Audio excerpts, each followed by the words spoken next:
Okay, now we are talking about how much the charge can be stored on this plate. इस plate पर कितना charge store होगा. So ये किस पर डिपेंड करता है. Like see, you can see, जैसे जितना हम चार्ज इसको प्रोवाइड करेंगे उतने ही ज़्यादा इन दोनों प्लेट्स के दरमियान फोर्स ऑफ अट्रैक्शन बढ़ जाएगी, इलेक्ट्रोस्टैटिक इंडक्शन ज़्यादा हो जाएगी.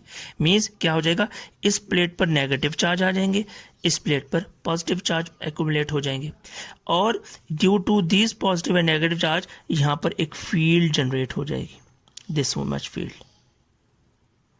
और ये फील्ड जो है मीन्स एक पोटेंशियल क्रिएट हो गया. हम सबको पता है, we know that E is equal to minus delta V over delta R. So this is the relation of potential with the field. Whenever the field is more, the potential will be more. So I can see कि जैसे जैसे field strong होती जाएगी, जितना ज़्यादा charge देते जाएंगे उतनी ज़्यादा strong field होती जाएगी. It means इसका potential उतना ज़्यादा बढ़ता जाएगा. So ये potential इन दोनों के दरमियान में जो difference है उसको denote कर रहा है. So I can write here Q is directly proportional to V. What is this? V is the potential difference. जितना चार्ज प्रोवाइड करेंगे उतना ज़्यादा दोनों प्लेट्स के दरमियान पोटेंशियल डिफरेंस क्रिएट हो जाएगा.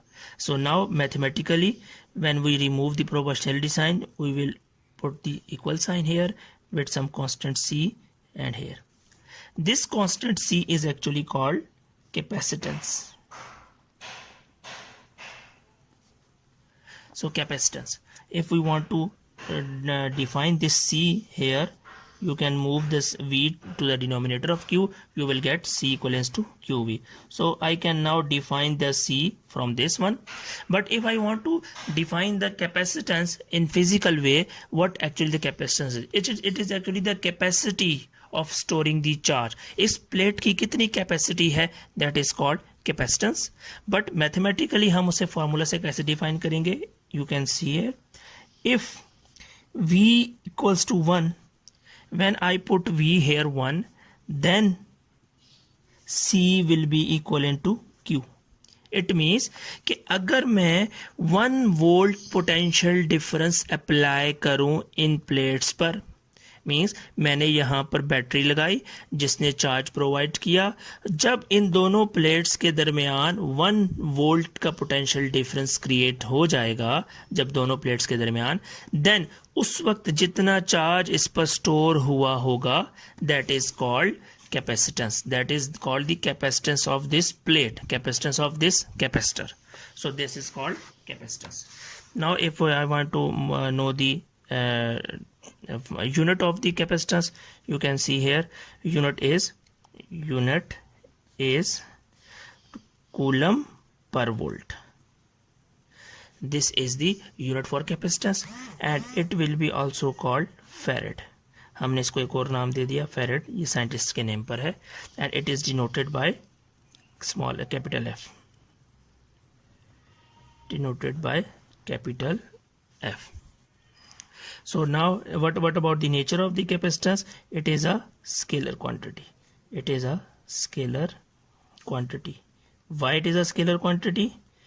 As you know, it is the storage of the charge, and storage कोई भी किसी भी चीज़ की होती है तो हम उसे स्केलर क्वांटिटी मानते हैं. बट अगर फॉर्मूला वाइज भी देखें तो चार्ज क्या है, एक स्केलर क्वांटिटी है.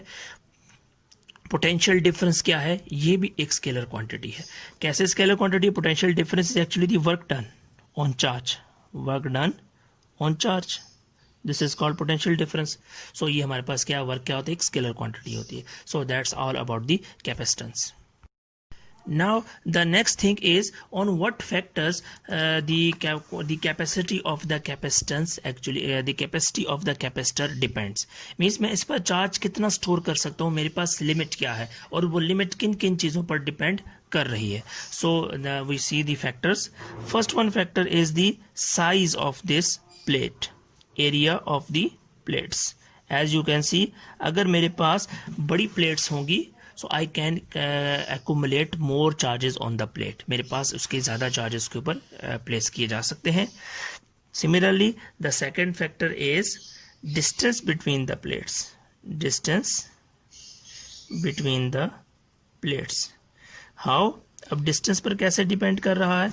You can see here, अगर प्लेट्स क्लोज होंगी, आपस में डिस्टेंस इनके दरमियान स्मॉल होगा, then we can store the charge.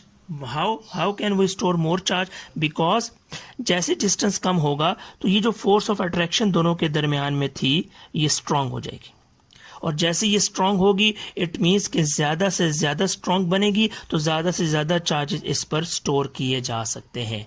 दोनों के दोनों चार्जेस आपस में, अगर मैं ये करने के बाद, स्टोर करने के बाद ये यहाँ से रिमूव भी कर दूं ये दोनों कनेक्शंस, तब भी ये चार्जेस आप इस पर स्टोर रहेंगे, और ज़्यादा देर तक स्टोर रहेंगे, ज़्यादा अच्छे तरीके से स्टोर रहेंगे अगर ये डिस्टेंस कम होगा. डिस्टेंस कम होने से फोर्स ऑफ अट्रैक्शन स्ट्रांग हो जाएगी और ये चार्जेस ज़्यादा अच्छे तरीके से इस पर स्टे कर सकेंगे. So that means on distance the capacity also depends. Similarly the third thing is dielectric, on which the medium dielectric between plates. तो थर्ड थिंग इज कि इनकी कैपेसिटी, इसकी जो कैपेसिटी है वो डिपेंड करती है डाइलेक्ट्रिक बिटवीन द प्लेट्स. इन दोनों प्लेट्स के दरमियान जो मेरे पास मीडियम है उस मीडियम पर भी इसकी कैपेसिटी डिपेंड करती है. Now in the next class we will discuss this thing in detail कि ये डाइलेक्ट्रिक पर इसकी प्लेट्स की जो कैपेसिटी है वो कैसे डिपेंड करती है. मीन्स इनके दरमियान अगर मीडियम हम अच्छा रखेंगे, अच्छा इंसुलेटर रखेंगे, तो कैसे इनकी कैपेसिटी बढ़ जाएगी. So we will see it in detail in the next lecture. Thank you, students.